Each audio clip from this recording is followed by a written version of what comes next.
Muy bien. Muy bien, doctor Francisco Díaz, sabemos que tu extenso currículum, pues ahora sí no nos bastaría un par de horas para hablar de todo lo que has hecho, ¿no? Sin embargo, pues nos queda muy claro que eres el profesor Master Teacher de la IERA, International Implant Foundation, y que vas a estar a cargo prácticamente de toda esta situación en los módulos que se van a hacer el día de México. Te damos la bienvenida y estoy súper agradecido de que nos hayas tomado la invitación y que vengas a México a darnos pues toda tu enseñanza, ¿no? Sé de la calidad de persona que eres, ya hemos convivido por un largo tiempo, por varias veces, varias ocasiones, y desde el momento en que se dio la oportunidad de poder convivir contigo, pues no lo dudé un segundo en que pudieras tomar la invitación. Y bueno, bienvenido mi doctor Paco, te dejamos prácticamente toda la pantalla es para ti y estamos a tus órdenes, ¿eh? Por favor, gracias. Pues muchas gracias por esas palabras tan cariñosas, Rodrigo. Ya sabes que yo pienso bien lo de ti. Vamos a ver si puedo compartir yo mi pantalla.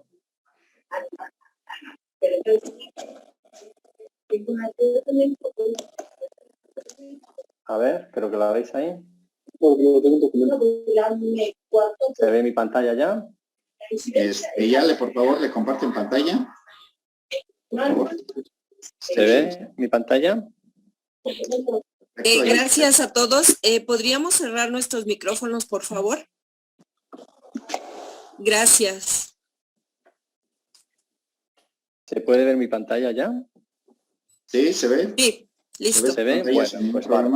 Entonces comenzamos, ¿vale? Bueno, pues buenas tardes a todos y bueno, pues como ha dicho Rodrigo, yo soy Master Teacher por la International Implant Foundation y como siempre, como primer contacto, antes de dar los módulos que vamos dando por España, por Colombia y ahora por México, pues siempre doy esta primera presentación, sobre todo pues para tener claro algunos conceptos que se han ido apareciendo a lo largo de la historia de la implantología hasta llegar al diseño de los actuales implantes, tanto los implantes bifásicos convencionales que todavía son los más usados al día de hoy, como los implantes de una pieza que van poco a poco ganando terreno, ¿verdad? Tanto los compresivos como los corticobasales, ¿no?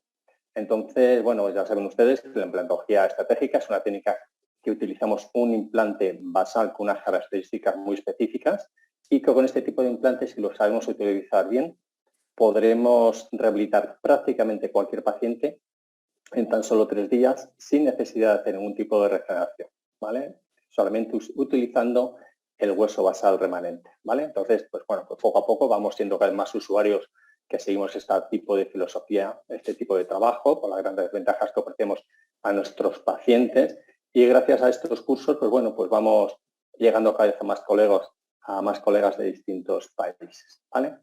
Bueno, pues vamos a ver. Lo que suelo dar yo en los módulos, que los doy muy confianzudamente, pues trato de hacer todo muy sencillo, voy poco a poco, paso a paso.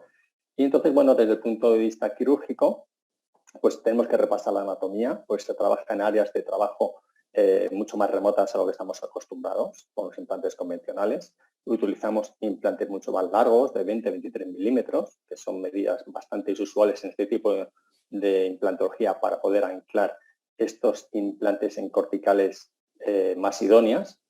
Y bueno, pues tenemos que estudiar también este tipo de corticales, las referencias para poder llegar hasta estas corticales. Ya sabemos que nosotros trabajamos normalmente siempre de forma transgingival, porque no vamos a tener contacto visual con el hueso.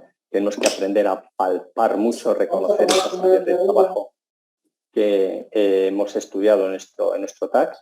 Y también es muy importante saber cómo se va a comportar ese hueso cortical, que lo vamos a sacar de forma inmediata y se va a producir procesos distintos a lo que estamos acostumbrados la mayoría que venimos de la implantología convencional, ¿no? Procesos distintos a los de integración. Entonces, hablaremos también de las disciplinas de la implantología estratégica, que son las guías de posición de dónde deben ir dispuestos los implantes corticobasales en diferentes situaciones. Como he comentado, siempre vamos a hacer carga inmediata. Esto no es una opción, es una obligación cargar los implantes antes de las 72 horas tras haberlos puesto. veremos también por qué se hace todo esto así. El tipo de implante que usamos es también muy distinto a lo que estamos acostumbrados en la implantología convencional, tanto por su forma como su superficie, que es pulida sin ningún tipo de tratamiento.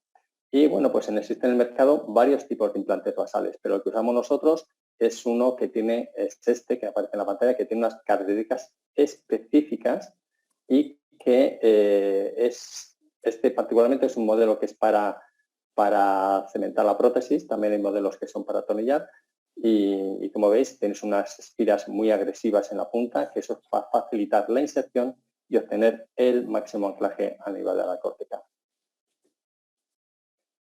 Como he comentado antes con un compañero hace un momentito, antes de empezar la charla, pues hay que hablar también del diseño de la prótesis. Con este tipo de implante el diseño de la prótesis varía, no vale todo, sobre todo hay que controlar la oclusión, hay que minimizar las fuerzas laterales y, por supuesto, eliminar siempre los cantileves. Veremos por qué y cómo podemos evitar esos problemas a medio o largo plazo.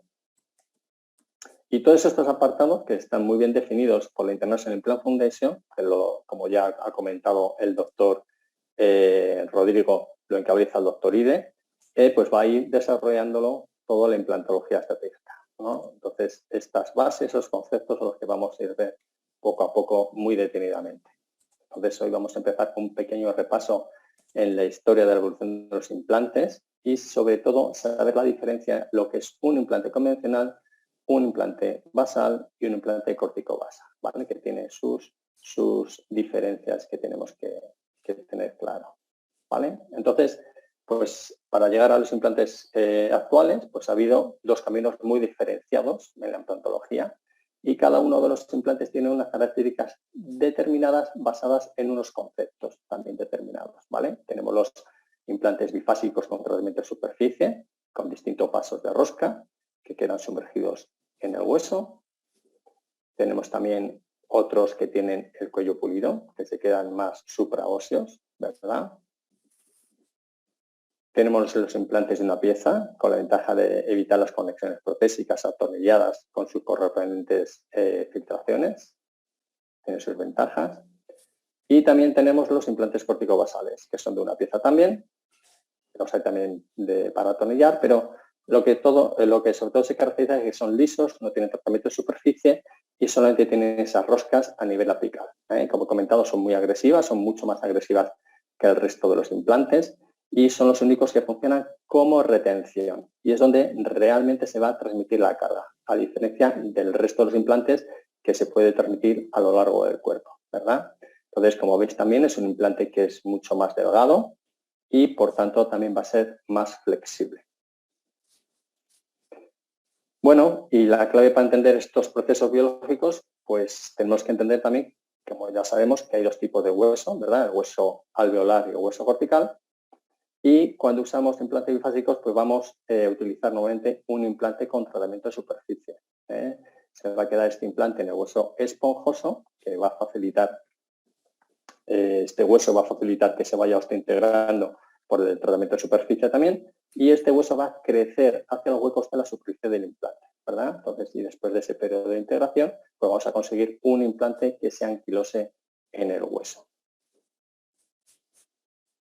Luego tenemos, por otro lado, los implantes corticobasales. En este caso, vamos a buscar solamente a la cortical como punto de anclaje y, como he comentado antes, el eje del implante es pulido, muy delgado y con las roscas solamente en la punta, donde vamos a usar, que lo vamos a utilizar como anclaje. Entonces, se va a producir un proceso distinto a la osteointegración. En el caso anterior, en el caso de arriba, se va a producir una remodelación ósea y este va a empezar después de las 72 horas de su inserción.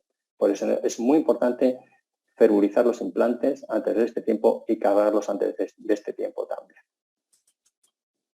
Bueno, como vamos a ver, se fueron creando unas bases por dos caminos distintos de la implantología hasta llegar a los implantes actuales. Entonces, repasando un poquito la historia, cuando se empezó a trabajar ya con los metales, se empezaron a diseñar también los implantes. Tenemos primeros implantes que lo diseñó Macleolo, era un implante post-extracción que data de 1809. Y antes del concepto de la osteointegración de Brånemark, bueno, pues nació la escuela italiana, donde Formigini diseñó este primer implante de forma helicoidal, como veis en la pantalla, que lo tenía que adaptar en el mismo momento de la intervención. Estas son radiografías de este tipo de implantes, que algunos implantes han tenido hasta 30 años de supervivencia. Esto es una paciente rehabilitada en ambas arcadas con un Oron 4 del 1950, ya tiene unos añitos. Y bueno, pues hubo después modificaciones en la morfología de estos implantes, que parece muy rudimentario. Y por supuesto, bueno, pues la tecnología que había entonces no existía la posibilidad de hacer tratamiento de superficie, eran todos lisos. Y bueno, pues después de la aparición de estos implantes, estas agujas de Striano, empieza a cambiar todo. Se empiezan a colocar también en hueso curado, no solamente en alvéolos post extracción, y ya se hizo un protocolo para la inserción. Entonces ya empiezan a aparecer unos conceptos interesantes que lo vamos a ir viendo, como la idea de la distribución de cargas. Es súper importante el buscar el trapezoidismo para soportar estas cargas, y estos implantes, que van a ser muy finos, pues por sí solos no funcionarían. Entonces tienen que formar un sistema de varios implantes que soporten también las cargas multidireccionales, que es lo que hacemos también con los BCS. Tratamos de ponerlos divergentes, multidireccionales, porque las cargas nos van a venir de distintas direcciones. Y para poder soportar las cargas, no les servía cualquier hueso. El hueso esponjoso era insuficiente, entonces tienen que llegar a las corticales. Buscaban el soporte cortical, y por eso también había implantes de mucha longitud, como veis ahí, hasta 45 milímetros. Y pues también utilizaban ya una técnica transgingival para la inserción de los implantes. Lo montaban, como veis ahí en la imagen, en ese mandril, los insertaba con el micromotor a través de la encía, por lo que tenían que reconocer muy bien la anatomía con los dedos. Tenían que palpar, que es lo que hacemos nosotros también. Pero ellos no tenían tacto, nosotros tenemos un poquito más de ventaja. Y enseguida se dieron cuenta que cuanto más divergentes estuviesen estas agujas, más estabilidad van a conseguir, porque se incrementa ese área del polígono formado por las puntas de los implantes, que es lo que llamamos en implantología estratégica el polígono de soporte, ¿vale? Entonces las cargas deben caer siempre dentro del polígono para que haya estabilidad y evitar las sobrecargas, porque todas las cargas que caigan por fuera de este polígono actúan como un cantilever y pueden dar lugar a fracasos posteriores, aunque hayamos hecho una cirugía estupenda, muy satisfactoria. No fracasaría después. Estas son unas instrucciones de la época para enseñar cómo se colocaban. Y nos decían también que el punto de unión de los implantes debe estar supraóseo para evitar las sobrecargas internas y los micromovimientos que pueden dar lugar a las pérdidas óseas a este nivel, ¿vale? Entonces también se recomendaba, como veis ahí, una divergencia de al menos 32 grados para formar este polígono amplio. Esto es una imagen de un caso real con una radiografía donde se aprecia la divergencia y la disposición tripoidal de las agujas.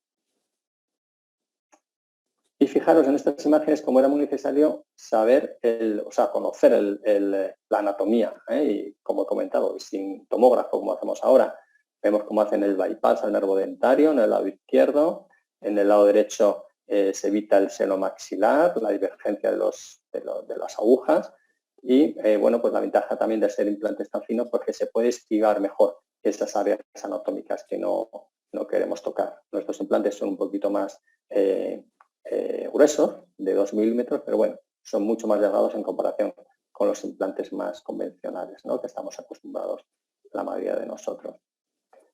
Fijaros también este gran número de agujas que es necesaria para grandes rehabilitaciones, por ser tan finitas. Gracias a Dios nosotros no tenemos que hacer eso.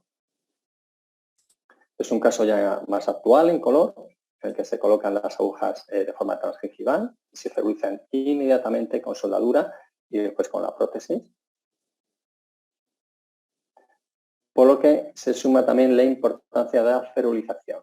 La ferulización de los implantes lo más pronto posible, como en este caso, que es un incisivo, utilizan 3 agujas que ferulizan, lo sueldan para poner la corona de forma inmediata, ¿vale? Entonces, La otra característica que tiene estos implantes es que el hueso se tiene que empezar a curar desde el día de la intervención recibiendo función. Hacemos siempre carga inmediata. Por supuesto, tenemos que nombrar a Stefano Tramonte, que ya ha fallecido hace más de 20 años, y que diseñó su implante con forma de tornillo, como veis en la imagen. Al principio utilizó diferentes aleaciones hasta que llegó al titanio, que por supuesto ya sabemos todos que es mucho más biocompatible, y también facilitaba el doblado, que es lo que hacemos nosotros también, ¿vale? Entonces, este diseño original, pues tenía espiras hasta cerca del muñón, pero luego comprobó que estas espiras no eran favorables a nivel cristal y entonces lo modifica y lo hace más libre a nivel de la encía, a nivel gingival, que es parecido al implante que utilizamos nosotros, al BCS. Pareciéndose, pues es eso. Tenemos una gama muy parecida a nosotros de implantes. Nosotros tenemos más aplicables, pero es la misma base, ¿no? Entonces, diseña también unas espiras que son muy finas, muy cortantes y que lo que servían es para abrir el hueso a su paso comprimiendo de forma lateral, pero ligeramente, que es exactamente lo mismo que hace el BCS. Y lo interesante de este diseño es que la espira, aumentando su diámetro, aumentamos la superficie sin prácticamente aumentar el volumen. Es decir, no tenemos que hacer osteotomías grandes, que es muy importante para por un lado, que sea autorroscante, que es la alta capacidad que tiene el implante para que sea autorroscante, y al tener un cuello tan fino, que es prácticamente como el del BCS, este implante de Tramonte tiene un 2,25, facilita la vascularización de los tejidos. Otra característica que tiene es que para poder anclar estos implantes tiene que buscar la bicorticalidad, sin importar el disparalelismo de los implantes. Eso lo tenía súper claro. Y en el diseño de los implantes, pues tenemos que diferenciar la escuela sueca de la escuela italiana. Los de la izquierda son los de la escuela sueca, que hicieron un implante con muchos estudios a nivel de laboratorio, pero es un implante bifásico, mucho más grueso, los que había que sumergir para evitar la carga y facilitar la integración. Y los del lado derecho, que son los implantes italianos, pues eran mucho más delgaditos, de una pieza, y siempre lo utilizan de carga inmediata, ¿vale? Entonces, al ser un implante mucho más simple, también es más económico y también facilitaba la prótesis. Entonces, al hacer osteotomías mucho más estrechas, pues el coste biológico iba a ser incluso muchísimo menor, ¿verdad? Incluso aumentando el diámetro de la espira, y vamos a hacer osteotomías mucho más pequeñas, que lo que hacemos exactamente nosotros con el BCS, que solamente utilizamos una fresa de 2 milímetros. De ahí no importa el diámetro de las espiras, solamente utilizamos una fresa de 2 milímetros. A veces cuando la cortical, sobre todo en el maxilar inferior, tenemos una cortical muy gruesa, podemos pasar una de 2,5, pero siempre la norma es utilizar una fresa de 2 milímetros. Quitamos muy poquito hueso, ¿vale? Frente, por ejemplo, a los 4 milímetros, que es el diámetro de un implante estándar, ¿no? De un implante convencional estándar.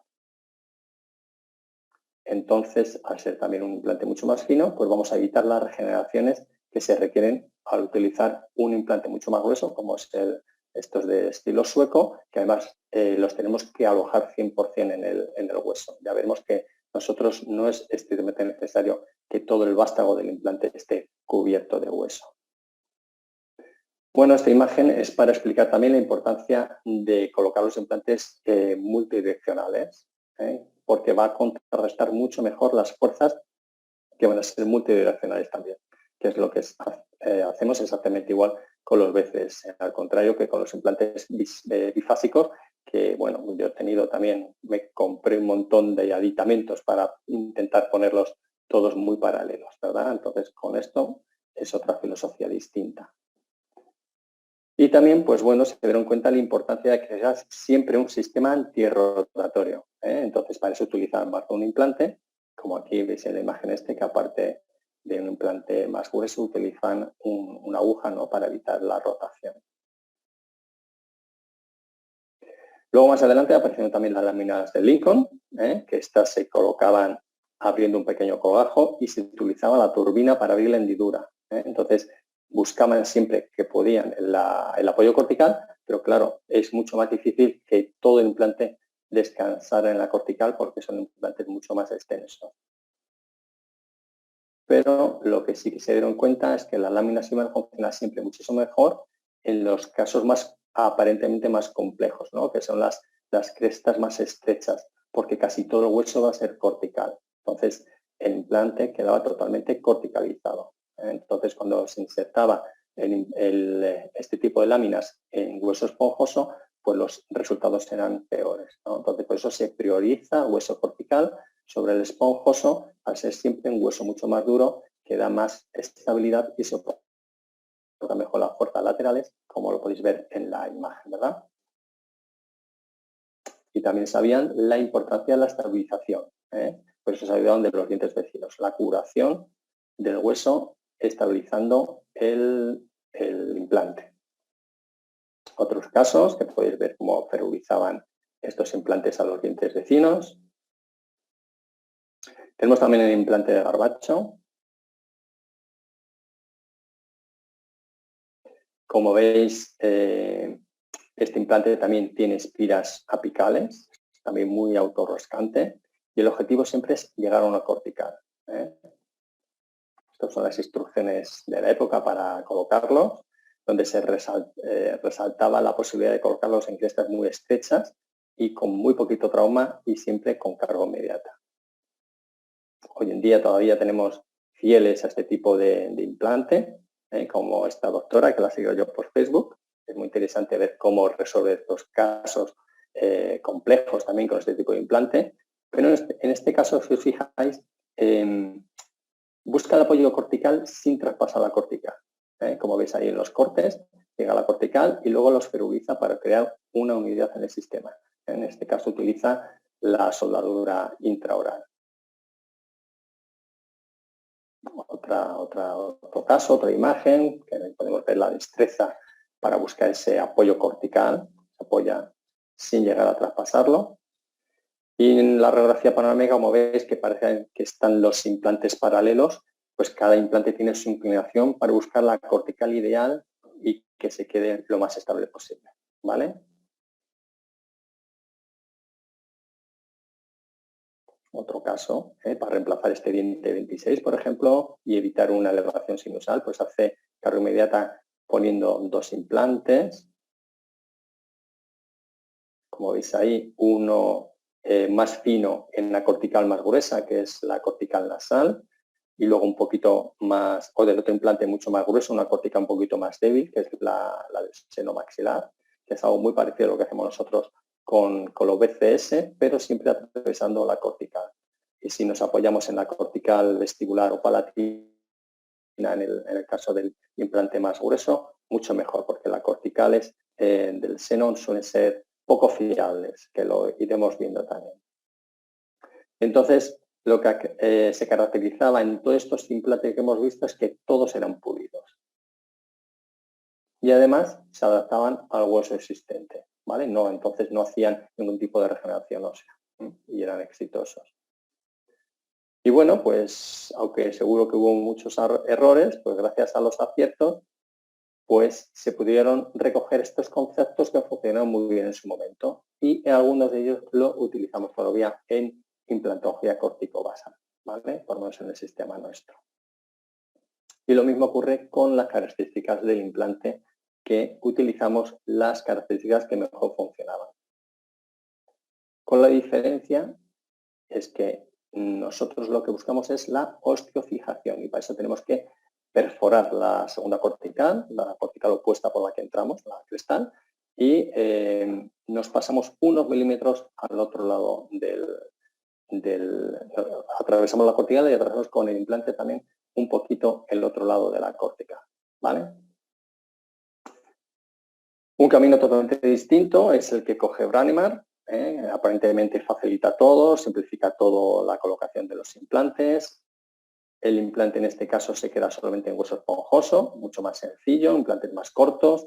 Nos ofrece además un protocolo totalmente distinto con el objetivo de conseguir la configuración del implante.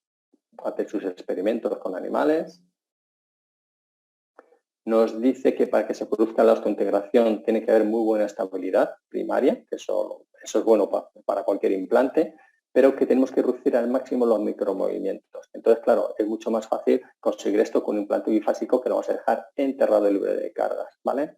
En este gráfico que vosotros lo conocéis, pues ya sabéis que según va disminuyendo la estabilidad mecánica inicial, va aumentando después con el tiempo la biológica. Y curiosamente, cuando se empezó a hablar de la osteointegración de Branimar, los primeros implantes eran lisos. Y entonces el periodo de integración era un poquito mayor que el actual, pero tenemos que señalar que entonces no se conocían casos de periimplantitis. Estos casos de periimplantitis empezaron a aparecer con el desarrollo del tratamiento de superficie, ¿no? Que para facilitar la osteointegración. Favorecía la osteointegración, pero al revés también, por otro lado, facilitaba también o favorecía la periimplantitis por la rugosidad de la superficie, ¿no? A partir de las posibles filtraciones de las conexiones, que es otro punto en contra que tiene este tipo de implante bifásico, ¿no? Y quien no habrá notado cuando retira un pilar o una corona atornillada el olor que sale de ahí, ¿verdad? Es algo muy característico.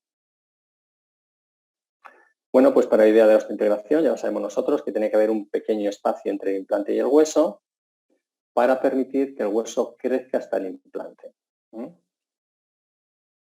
Y se caracteriza este tipo de implante es que necesita unas conexiones robustas y para que no se rompa la carga, pues necesitan aumentar el diámetro en el implante. Y esto tampoco beneficia en el mantenimiento del hueso, porque todos los implantes pues cortan el paso de irrigación, nutrientes, y cuanto más ancho, pues obviamente es peor. Entonces se da por bueno que haya una ligera pérdida de hueso marginal durante el primer año y se establece el término de periimplantitis, que antes con las UCIAS no se conocían. Entonces esta implantología, que en teoría es más moderna, pues ya sabemos que apareció sobre el 86 y empieza a coger un camino totalmente distinto al que había antes con los implantes lisos. Utilizaban implantes bifásicos, utilizan también implantes, como he comentado, de mayor diámetro por la necesidad de las conexiones. Tienen que utilizar superficies rugosas para facilitar la osteointegración. El implante va a quedarse siempre en hueso esponjoso, en lugar de buscar el hueso más duro, el más cortical. Tiene que hacer carga diferida porque tiene que favorecer la osteointegración sin movimiento. Aparecen las primeras periimplantitis relacionadas a este tipo de características, mayor diámetro, superficie rugosa, posibles filtraciones y micromovimientos relativos a los aditamentos intermedios. Y ya sabemos todos que tenemos que, para que los tejidos se mantengan, tenemos que mantener unos espacios y unas distancias y dejar unos grosores mínimos del hueso para que sea todo sostenible en el tiempo. Porque cuando tenemos un caso favorable, como este de la imagen, pues tenemos buen volumen óseo y tenemos un buen biotipo, pues casi todo puede ir bien. El problema nos viene cuando tenemos casos que no son tan favorables y estas imágenes, por desgracia, ya no nos resultan a muchos extrañas, ¿verdad? Entonces empiezan a aparecer esos cuellos de los implantes, que casi seguro van a dar con una periimplantitis y el tratamiento ya sabemos que es incómodo y complicado. Entonces estos implantes, se requiere una posición más exacta, pues normalmente tenemos que levantar un poquito el colgajo, tenemos que visualizar el hueso. Paralelamente a esto, pues se van desarrollando también el campo de las relaciones óseas, por la necesidad de tener un más volumen óseo. Como vemos ahí, con la finalidad de tratar de colocar el implante en una posición lo más ideal posible para tener esa emergencia más ideal también. Entonces, ¿cuáles son los inconvenientes en los casos no favorables con los implantes convencionales? Pues vamos a tener que hacer más intervenciones, vamos a tener que hacer tratamientos mucho más invasivos, requieren incluir unos tiempos de curación de tejidos duros y tejidos blandos. Cuanto más intervenciones y más invasivas sean, aumenta el riesgo de complicaciones, como conocemos todos, y todo esto va a repercutir en el tratamiento del paciente, ¿vale? Entonces, el propósito de todas estas intervenciones es intentar de aumentar el volumen óseo para que nos quepa el implante que nosotros queremos colocar, ¿vale?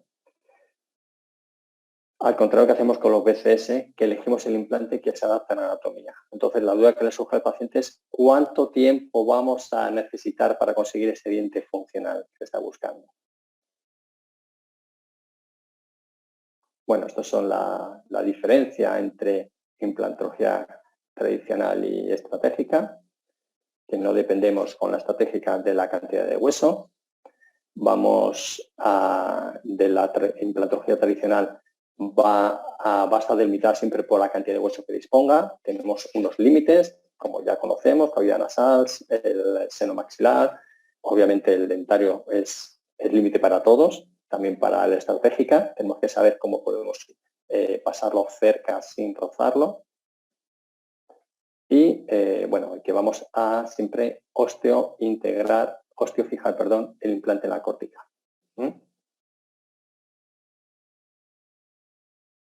Bueno, esto es una revista española, se llama Gaceta Dental, y hace un estudio sobre el comportamiento del hueso según el grado de rugosidad que tienen los implantes convencionales.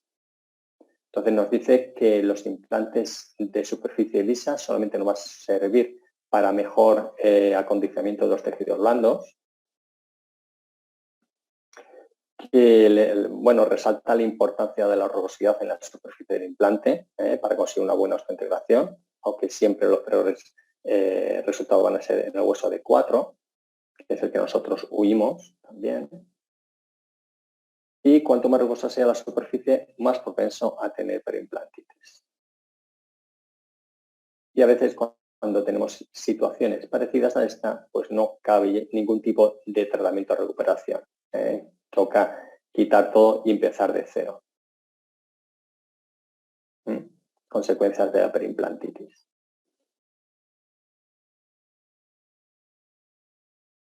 Y bueno, pues ya sabemos todo, aparte de la ilusión que se coloca a este tipo de rehabilitaciones completas, cómo se nos van al traste tanto para el paciente como para nosotros también, que somos humanos. El diseño de la prótesis también puede propiciar la reacción de la placa y la contaminación de este tipo de superficie es prácticamente imparable la periimplantitis. Y bueno, pues ya sabemos que la influencia de las grandes marcas comerciales de los implantes son las que nos van dirigiendo poco a poco la implantología. Entonces nos van diciendo que son muy buenos sus implantes, que tienen unos tratamientos de superficie muy exitosos, pero casi ninguno habla de la periimplantitis. Entonces hoy en día tenemos otra alternativa, otro camino, para que volvamos un poquito a algunos conceptos que funcionaban al principio. Y además, pues gracias a la experiencia lo vamos a ir mejorando. Entonces, si sabemos trabajar con estos implantes de osteofijación en el hueso cortical, se pueden evitar algunas problemáticas que surgieron tras la implantología más moderna, ¿no? Con los implantes bifásicos. Ya sabemos que el hueso cortical es un hueso mucho más estable, más resistente, menos sensible para la infección. Y si usamos estos implantes lisos de una pieza, pues se va a acumular menos placa y nos va a afectar muchísimo menos el anclaje que está justo en el otro lado, en el extremo de donde está la placa bacteriana. Entonces, volviendo ya al doctor Ide, con su técnica de implantología estratégica, él tiene también una evolución. Él empieza con este tipo de implante, que son implantes basales de disco, de inserción lateral, y estos descansaban en las corticales. Entonces, estos implantes iban muy bien para las puertas verticales, pero quizá para los laterales no eran tan buenas. Estos son imágenes de los implantes Boy, que son implantes estos de disco, que yo creo que casi ya no se utilizan. Y tener inconveniente que pues tienen que hacer intervenciones complicadas, tienen que hacer coágulos muy amplios y también claramente unas ostomías un poco complejas, ¿verdad? Con lo que iba también en contracorriente con la tendencia de hoy en día de hacer todo mínimamente invasivo. Entonces, no nos gusta. tenía muy buenos resultados, pero tenían que abrir estos cogajos o osteotomías importantes. Y bueno, pues poquito a poco en su evolución pues lo iba combinando con estos implantes de tornillo, como veis en esta imagen, que ponen dos en distal, en pterygoides. Otro caso con otros en pterygoides y en la arcada inferior, en la mandíbula. Y entonces eran, pues, como veis, complicados de insertar, pero no existían casos de periimplantitis. Y bueno, pues este lema de entonces que decía que a grandes cirujanos grandes incisiones, pues ya no se correspondía con los tiempos actuales, donde se tendría más a las intervenciones poco invasivas por las ventajas que tiene, y entonces había que ajustarse poco a poco al de cuanto menos incisiones, más beneficios, ¿verdad? Menos trauma, recuperación más rápida, y bueno, pues con este tipo de implantes de inserción lateral no se podía aplicar. Entonces, pues poquito a poco desarrolla una técnica que se basa en la traumatología, ya empieza a utilizar unos implantes con forma de tornillo y, bueno, igual que los traumatólogos, pues para fijar estos tornillos que utilizan una placa atornillada, pues utilizaban la prótesis después. Y los ponían igual, llegaban a la sonda cortical y los ponían multidireccional, como veis en las imágenes, en los traumatólogos, para mejorar la osteofijación del grupo, no solamente a nivel individual del implante. Hacían un macro anclaje a nivel general del grupo. Nuestra prótesis, pues exactamente igual que en la placa esta de los traumatólogos, funciona como placa estabilizadora. Tiene que tener, por tanto, una rigidez para que funcione todo en grupo, en conjunto, que funcione todo como una sola unidad, para evitar estos micromovimientos. Porque cuando se produce una fractura ocurre exactamente lo mismo que cuando ponemos un implante, hacemos una osteotomía, ¿vale? Entonces requiere una inmovilización para que el proceso de curación se produzca con la mayor inmovilidad posible. Se va a iniciar un proceso de remodelación ósea que finaliza cuando esté el hueso totalmente mineralizado, puede llevar más de un año. Esto es lo mismo que hacemos nosotros cuando hacemos una osteotomía, producimos un trauma y se desencadena el mismo proceso de remodelación, ¿verdad? Y tiene una serie de fases que las iremos viendo también en los cursos, pero lo más importante de todo es que, aparte de que dura un año, puede durar un año, es que este proceso se va a activar a partir del tercer día de la intervención. Por eso es muy importante que siempre que hagamos este tipo de tecnología, cargamos los dientes ante los 3 días. Ponemos la prótesis que va a funcionar como nuestra placa estabilizadora antes de que empiece este proceso de curación del hueso, este proceso de remodelado óseo, porque si no, esta fijación primaria de los implantes se irá disminuyendo y tenemos problemas de movilidad y podemos perder el implante. Por eso es súper importante cuando vayamos a programar una cirugía, tenemos que tener avisado el laboratorio para cumplir estos tiempos. Yo trato de hacer estas intervenciones siempre el lunes o martes, antes de estar lejos del fin de semana, para terminarlo antes del sábado. Y porque si nos demoramos ya sabemos que se va a incrementar la posibilidad de fracaso porque habrá comenzado este proceso de remodelación. Bueno, esto no sé si ya conocéis, estos son los principales implantes de una pieza de la marca Dental. La mayoría tienen forma de tornillo, excepto los de abajo que ya los he presentado. Entonces los podemos colocar transgingivalmente. La ventaja de los implantes de una pieza es que nos va a simplificar todo muchísimo. No tenemos que tener ningún tipo de tornillería intermedia para conectar los aditamentos, no hay filtraciones, se mantiene mejor eso y además, como he comentado, cirugías transgingivales. Menos piezas, más económico, en principio más ventajoso para el paciente y para nosotros. Bueno, en esta imagen es para resumir los implantes más usados en la casa dental, por lo menos los que utilizo yo. Utilizamos también este tipo de implantes que tienen 2 tipos de cabeza, tenemos pilar más grande y más pequeño, como veis ahí. Se clasifican podemos clasificarlo por la forma que pueden ser compresivos, que son los 3 del lado izquierdo, o no compresivos, que son de forma recta, que son los 2 del lado derecho, que son los BCS, el eje totalmente recto. Y los podemos clasificar también por el tratamiento de superficie. Los 2 de la izquierda son los COS y COS Classic, que tienen tratamiento de superficie, y los otros 3 del lado izquierdo, los BCS y el TPG1, que son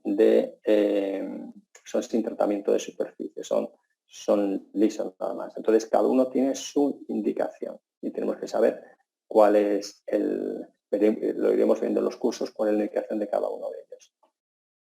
La diferencia también, bueno, como veis, los dos, bueno, el COS micro y el TPG tienen esas espiras, microespiras en el cuello que sirven para aumentar la estabilidad primaria y son pulidas también. Eso es una característica de este tipo de implantes. Y bueno, pues cuando tenemos mucho hueso podemos poner cualquier implante, pero cuando tenemos una calidad de hueso que no es la ideal, aunque podemos poner un compresivo, no podemos hacer carga inmediata. Los únicos que podemos hacer carga inmediata serían los que no dependemos del hueso, que son los 2 del lado derecho, que son los los BCS, los basales.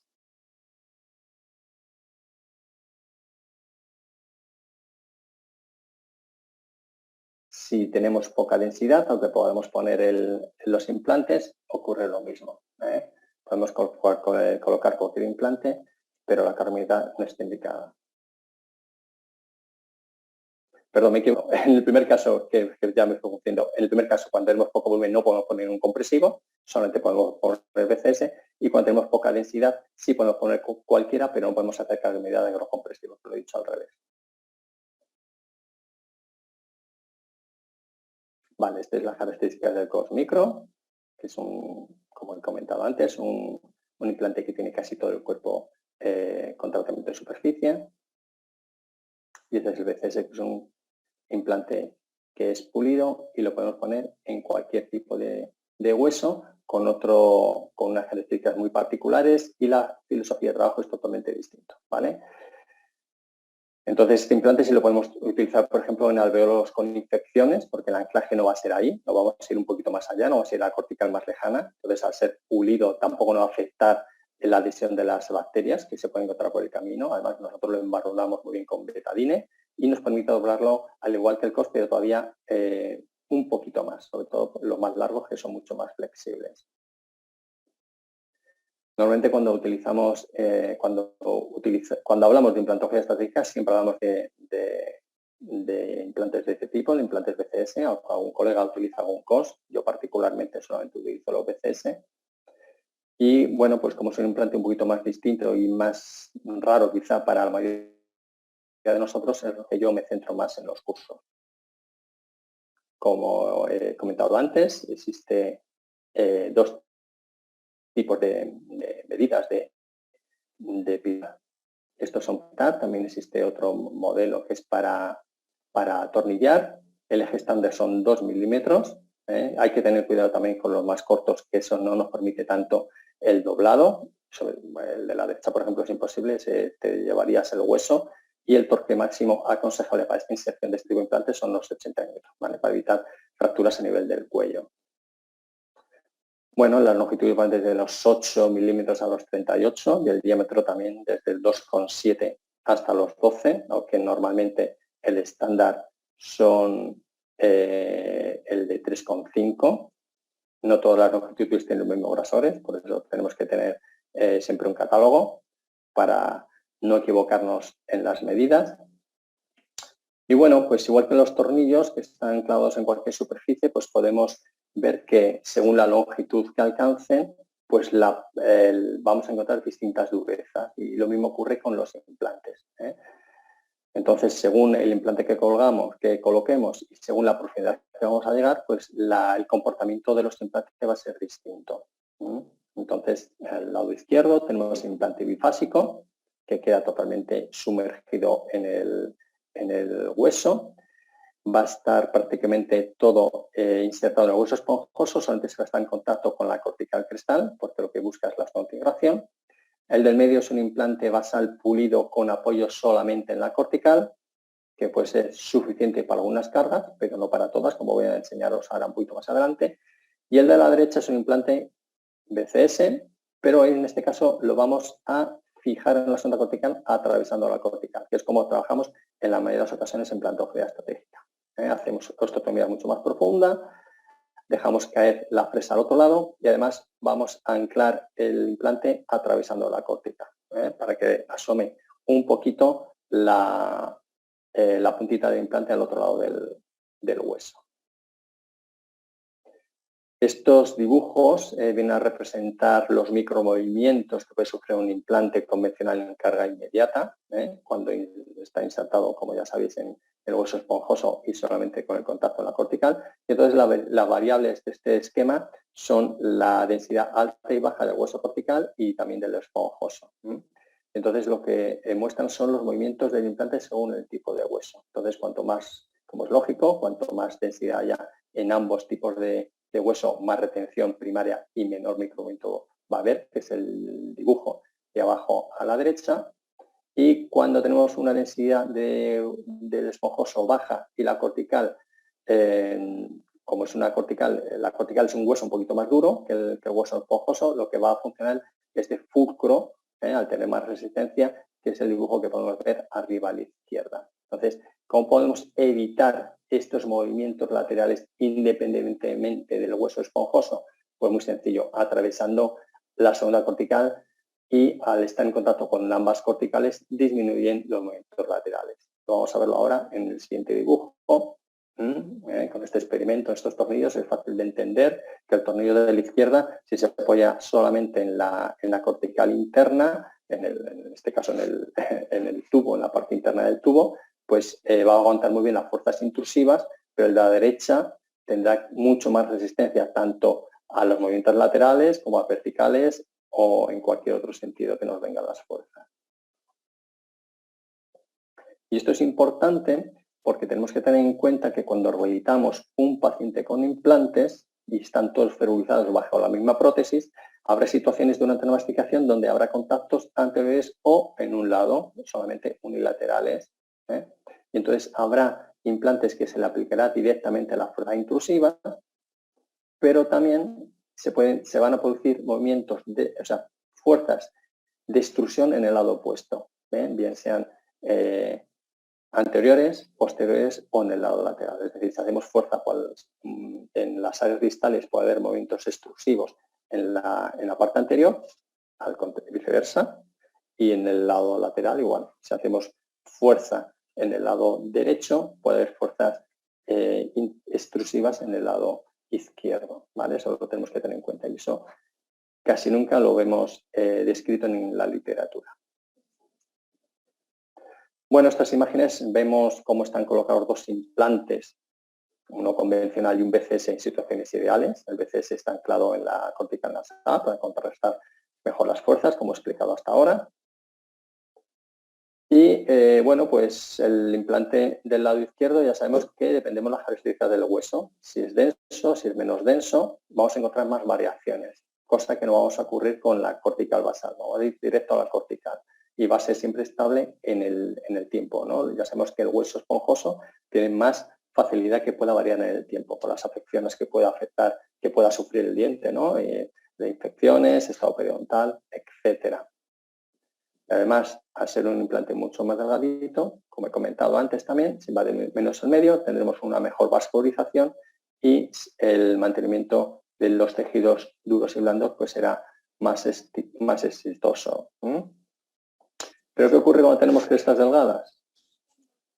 Pues con un BCS no tenemos que hacer ningún tratamiento del hueso, podemos pasar el implante paralelo a la cresta por palatino, como se ve en esta imagen, y aunque parte del implante esté fuera del hueso, aunque está cubierto de encía, pues no va a producir ningún problema, ni inflamación ni nada, porque son implantes que están pulidos y no generan ningún tipo de inflamación.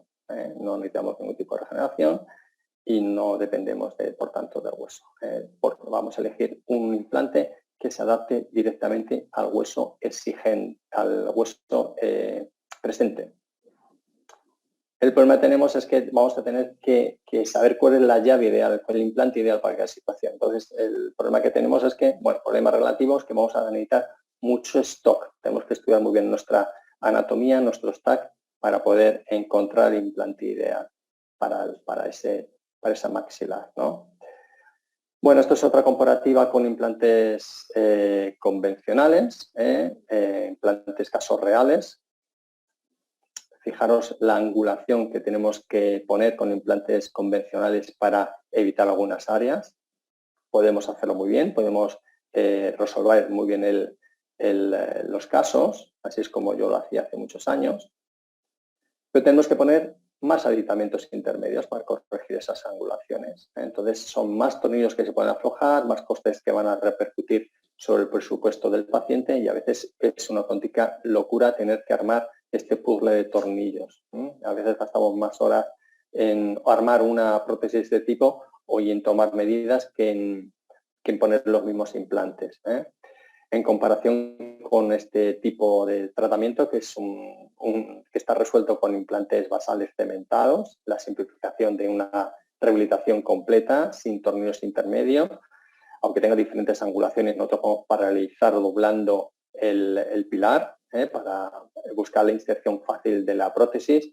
Algunas veces tenemos que tener los pilares, obviamente, sobre todo suele ocurrir más en la superior, que a veces no nos da confianza o seguridad doblar un implante porque no hemos alcanzado una cortical muy densa. En la arcada inferior es más fácil encontrar siempre corticales más gruesas, más fuertes, que podemos doblar, paralizar prácticamente todos los implantes. Esta mañana, por ejemplo, he hecho una rehabilitación en una arcada inferior y he doblado un implante de 3,3 por 10 o 12, creo que era 12, un implante muy corto y casi, bueno, ya lo veréis en las imágenes que lleve, pues casi los 90 grados. Es algo increíble cómo se puede paralizar este tipo de implantes. La toma de impresión es mucho más sencilla, solamente con cubeta cerrada y transfer, o lo podemos escanear también quien disponga de escáner. Otra comparativa con maxilar, como vais a ver ahora en filo de cuchillo, también con implantes justaóseos para evitar otras técnicas complejas de regeneración. Fijaros que maxilar, pero fijaros también qué amplitud de colgajo a espesor total. La adaptación de estos implantes no parece fácil. Queremos evitar unas regeneraciones complejas, pero fijaros qué intervenciones. Eso sí, a lo mejor le podemos ofrecer al paciente carga inmediata, pero de luego fácil no es. El cierre. Fijaros la envergadura de la estructura que llega hasta el malar. Unos implantes muy extensos. Y esta es la simplificación que lo hacemos también. Este es un caso muy parecido, resuelto con BCS. Realizado todo transgigivalmente, sin un punto de sutura. La parte anterior están anclados en el piso nasal. Como he enseñado en las imágenes antes, están los implantes pasados por paralelo a la cresta. Y los implantes posteriores están en pterigoides, en cogajos, en una sola intervención. Seguro que va a tener el postoperatorio muchísimo mejor que los casos anteriores que he mostrado. Estos son algunos cortes, los pterigoides en distal, los otros en el piso nasal. Gracias a los implantes en pterigoides evitamos los cantilevers, que son tan importantes. Ahí lo vemos, los cortes por palatino de la cresta, más cortes. En Zaragoza veremos todo esto detenidamente. Y en comparación con este tipo de tratamiento, hoy por hoy no he tenido ningún paciente que haya elegido un tratamiento en teoría convencional del lado izquierdo ofreciéndole una alternativa con basales sin hacer ningún tipo ni de incisión ni con menos tornillería. Y bueno, pues evitamos estos injertos o incluso elevación de seno maxilar. No tiene nada que ver. No hay tiempos de espera, más económico, o sea que no hay forma de que el paciente se nos pueda escapar porque quiere un tratamiento convencional. Desde luego, por supuesto, los BCS son mis preferidos, son mis implantes de elección en los casos periodontales, como en este caso, que es un caso mío. Porque ya sabemos que el riesgo de perimplantitis va a ser alto el día de mañana y después de ofrecerle y de colocar unos implantes que van a gastar un dinero importante y que al cabo de los 5 o 6 años empezamos a ver esas retracciones, bueno, pues algo que no podemos permitir. Entonces, bueno, pues este caso, esta es la panorámica.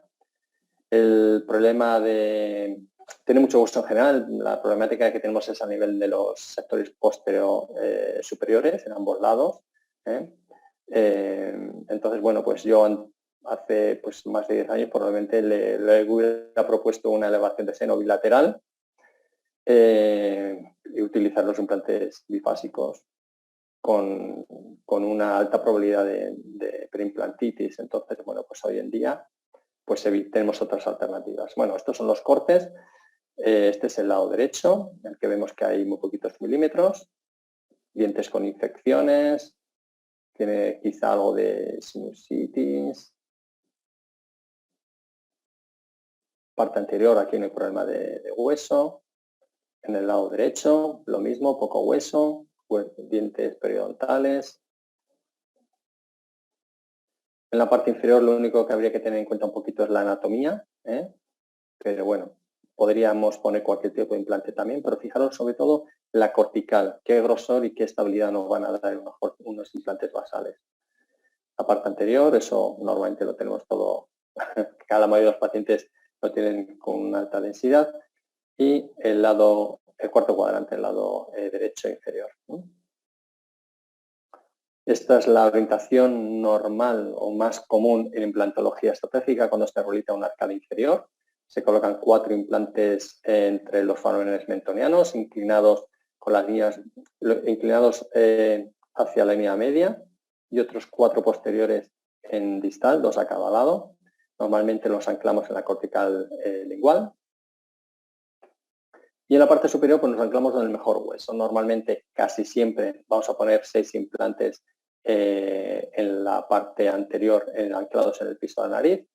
En este caso, doble pteroideo en ambos lados. Veremos el por qué colocamos los implantes así, con estas angulaciones. Esta es la radiografía de control. Estos son los cortes en la arcada inferior.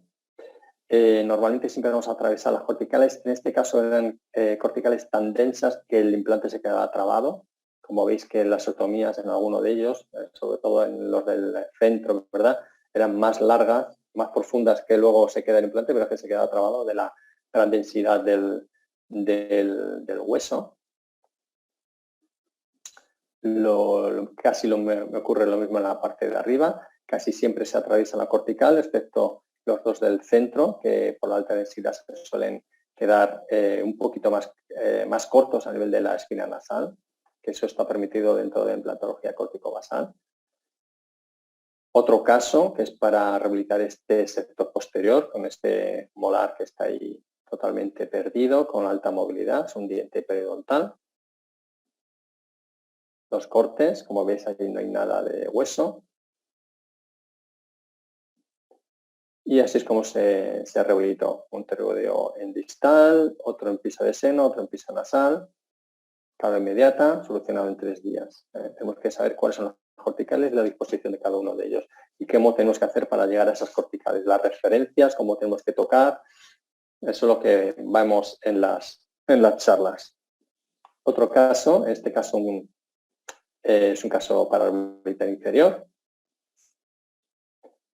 Aquí tenemos una cresta delgada, como veis, pero fijaros que corticales también.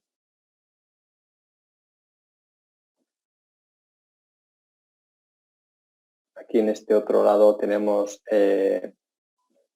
tenemos muy buenas corticales y muy poca densidad de hueso esponjoso. O sea, la probabilidad de que, aunque se integre el implante, no tenga la suficiente fuerza para soportar la oclusión o tener problemas posteriores se incrementa en este tipo de pacientes. Y así es como lo resuelvo. En el lado derecho, los implantes pasan por debajo del canino, del 43, buscando el apoyo cortical, y 2 implantes posteriores con anclaje en la cortical lingual. Y en el lado izquierdo, 3 implantes que van anclados en el balcón lingual. Los cortes para ver cómo están dispuestos. Y siempre carga inmediata en 3 días. Entonces, casi todos los doctores llevamos una misma sistemática, sí que se nos puede diferenciar en los segmentos, que ahí es un poquito más ingenioso. En los casos donde rehabilitar las arcadas completas, casi todos llevamos la misma sistemática. Y todo eso lo podemos ir viendo en los casos, que también os animo, en los casos míos que voy a entregar, pero también os animo a, si queréis, traer vuestros propios casos, los podemos valorar y estudiarlos entre todos a ver qué solución se le podría dar. Y bueno, pues lo que decimos con la implantología estratégica es que simplificamos los casos complejos, aunque no sea fácil en los comienzos, y como toda técnica pues tiene su curva de aprendizaje. Sobre todo hay que asentar los conceptos, que somos distintos a los que venimos de la implantología convencional en un principio, en una implantología que ya dominábamos, y que, bueno, pues a veces nos tenemos que alejar un poquito del camino que estamos acostumbrados, de nuestra zona de confort, que ya tenemos controlado, para descubrir por lo menos un camino más rápido y, por supuesto, menos invasivo. ¿Verdad? Que se puede realizar todo de forma transgingival, haciendo carga inmediata, con las ventajas que he comentado durante la charla. Las dificultades que vamos a encontrar pues, con este tipo de implantología pues son al principio un poquito grandes, ¿no? Nos asustamos. Yo recuerdo al principio cuando empecé a ver este tipo de implantología que me echaba las manos a la cabeza, pero la clave es entender el comportamiento del hueso cortical, por qué tenemos que hacer esa carga inmediata, tenemos que acostumbrarnos a manejar los dedos para encontrar las referencias para la osteotomía y también para insertar ahora el implante de forma manual, que podemos sentir por dónde va entrando el hueso, sentir el torque, cosa que con la implantología convencional, con los implantes convencionales, yo creo que es un poco más automático, vamos un poco más como robot, ¿no? Y lo hacemos todo con contraángulo, muchas veces utilizamos solamente los contraángulos. Es una técnica mucho más manual. Siempre digo lo mismo, que yo cuando utilizaba implantes convencionales casi no me manchaba los guantes, lo hacía todo pues eso, utilizaba las pinzas y los separadores, no me manchaba los guantes, pero con esto, bueno, pues la verdad es que toqueteamos todo, que es todo lo contrario. Tenemos que cambiarnos de guantes a veces de cómo se nos va manchando, ¿no? Como contra tenemos que comentar, bueno, lo que he dicho antes, que hay que tener un stock de implantes más importante porque son muchas longitudes y diámetros para buscar el implante ideal para anatomía que vamos a rehabilitar. Y, bueno, pues muy importante también tenemos que rehabilitar la boca entera para evitar sobrecargas sobre los implantes que vamos a colocar.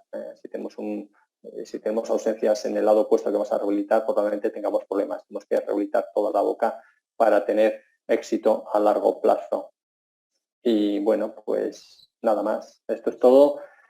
En principio es una idea un poquito general, sobre todo ver la diferencia entre los implantes y bueno, pues luego iremos viendo un poquito más, entrando en batalla, ¿no? Pues iremos viendo todos esos tipos todos esos puntos que he querido analizar al principio y estoy a vuestra disposición si tenéis alguna duda de todo esto que he podido hablar.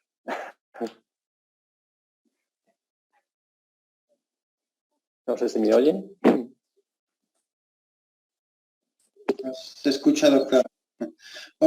Oiga, doctor, una pregunta referente a los pacientes. Se mencionó que se deben de esterilizar los implantes por cuestiones.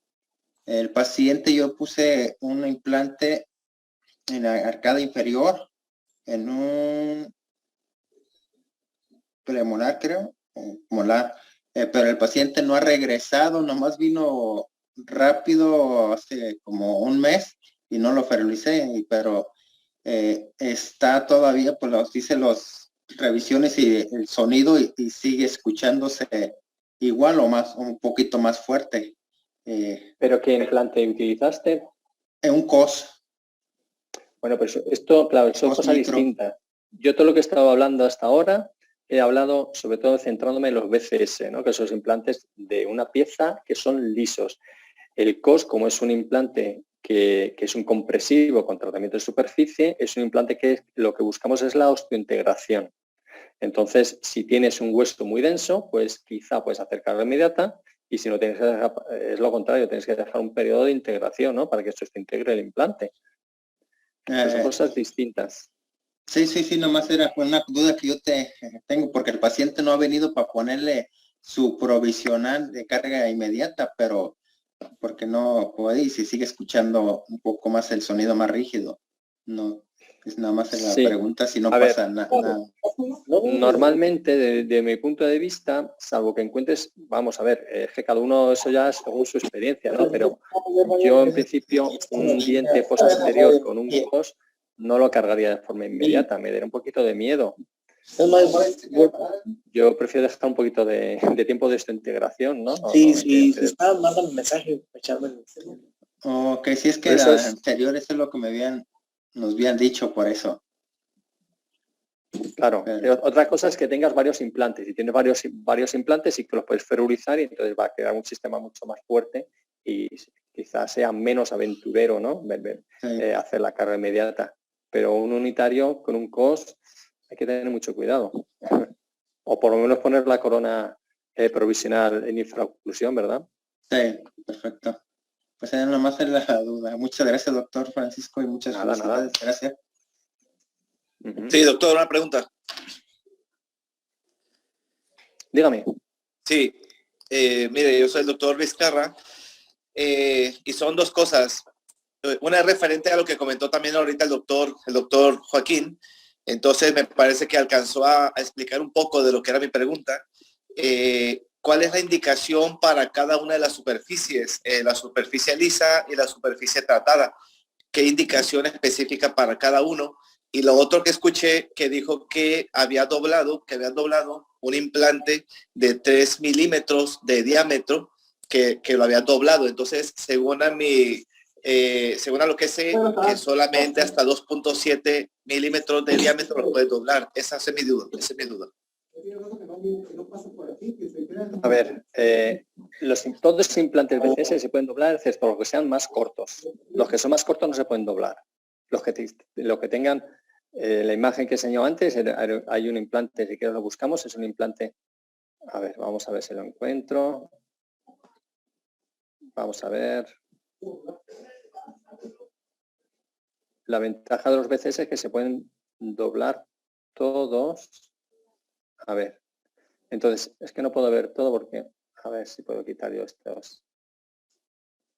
¿Lo ves ahí en la imagen? Todos los implantes se pueden doblar, menos los que son muy cortos y de diámetro ancho, como el que está a la derecha. Pero todos los demás se pueden doblar. Los BCS. Todos los BCS se pueden doblar. Cuanto más largo sea el implante, más fácil el doblado y puedes conseguir hasta 90 grados, que no es algo irreal, ¿no? Doblar un implante a 90 grados, pero lo podrías doblar a 90 grados. No, y eso fue lo que dijiste. Entonces, la diferencia entre cuando utilizo un compresivo y cuando utilizo un BCS es que en los compresivos, que son los que tienen tratamiento de superficie, son en los pacientes ideales, es decir, que tiene un estado gingival o periodontal muy bueno y además tiene mucho hueso. Entonces, yo elijo un compresivo porque voy a necesitar menos implantes que los BCS. Los BCS, como son implantes más finos, necesitamos mayor número de implantes para la misma rehabilitación. Es decir, para una arcada superior, a lo mejor con 8 o con 6 COS, que pueden ser suficientes si tienes mucho hueso y el paciente es sano, pero para rehabilitar una arcada entera necesitamos, en la arcada superior son 10 implantes, o sea, es mucho más caro para el paciente también. Entonces, hay que elegir el implante que vaya mejor al perfil del paciente. No sé si Gracias. queda Gracias, doctor. respondida. De todas formas, es mucho más fácil cara a cara, ¿no? Cuando nos veamos para hablar de todo esto. ¿Dónde estás pidiendo? Aquí.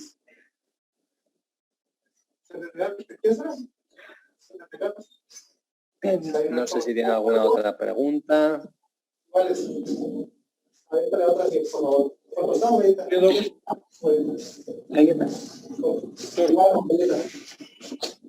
¿Alguien tendría otra pregunta que hacer? Y yo tengo una pregunta. Gracias. Pues a ver. Entonces, Sí. ¿quién sabe por quién tiene el audio encendido que no deja escuchar? Sí, ok. Entonces, para quedar claros, el doctor Joaquín hizo una pregunta acerca de un COS de método unitario. Él lo debe de, ese implante lo debe él de ferulizar forzosamente, ¿verdad? A ver, si, para ferulizar un implante necesitamos otro implante. Un implante solo lo puedes ferulizar a los dientes vecinos. Ajá, sí, así es. Él debe de ferulizar Claro. los dientes vecinos para que tenga... Pero una vamos a mayor ver, pero es calidad. que, o sea, lo que he tratado de explicar en esta charla es el diferente comportamiento de los implantes si es con tratamiento de superficie, como es un COS, o un BCS que no tiene tratamiento de superficie. O sea, con un COS, en principio, lo que vamos a buscar es la osteointegración. Así Y es. para eso lo tenemos que dejar sin carga y no hace falta ferulizarlo, porque no va a haber carga. Pero con los BCS, que son implantes pulidos, sí le vamos a dar carga inmediata. Entonces, para carga inmediata es súper importante ferulizarlos. Y nunca, o muy pocas ocasiones, vamos a poner un implante unitario. Vamos a requerir para un diente posterior, 2 implantes como poco. Entonces, por eso hay que ferulizar, porque son más de uno. Pero si es un implante nada más, y si es para la osteointegración, no hace falta ferulizarlo, desde mi punto de vista. Ok, entonces en este caso él debió de haberlo dejado único, ¿no? Sin ferulizar ni nada. A ver, yo en algunas ocasiones ya os encontré, bueno, cada uno tiene sus truquillos, ¿no? Yo a veces lo que hago es simplemente con la resina, me imagino que es la misma que existirá ahí en México, con Structure, ¿verdad? Con resinas estas de pistola. A veces los ferulizo a los dientes vecinos para que ganar estabilidad. Pero cuando yo he hablado de ferulización, yo estoy hablando siempre ferulizar los implantes para que puedan ser cargados después. Pero la idea de un COS no es cargarlo inmediatamente, normalmente, porque dependemos de la calidad del hueso. Si tenemos una densidad de hueso mala, si cargas un INCOS, te lo vas a llevar, probablemente se nos caiga, porque ese hueso no va a tener la suficiente densidad para soportar esa fuerza de masticación. Ok, sí, gracias, Doc, ya entendí bien, ahora sí. Nada, de nada. Luego lo veremos mejor en las charlas cara a cara, como digo yo, más fácil.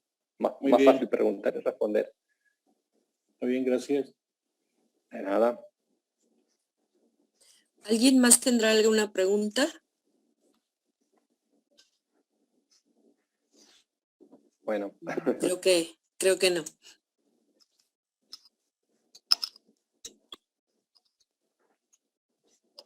Ok, pues creo que aquí terminaríamos con esta plática.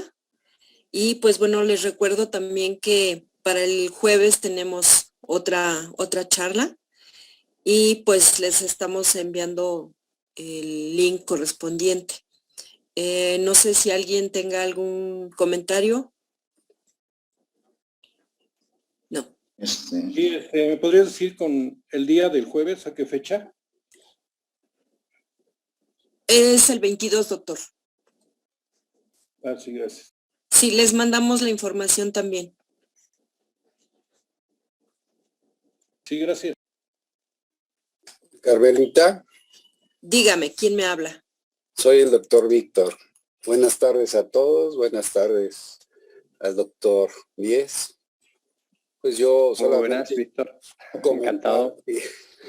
yo solamente comentar que fue una excelente plática y agradecer a Santiago la oportunidad también de oírte, doctor, y ya nos veremos en persona. Felicidades por la presentación.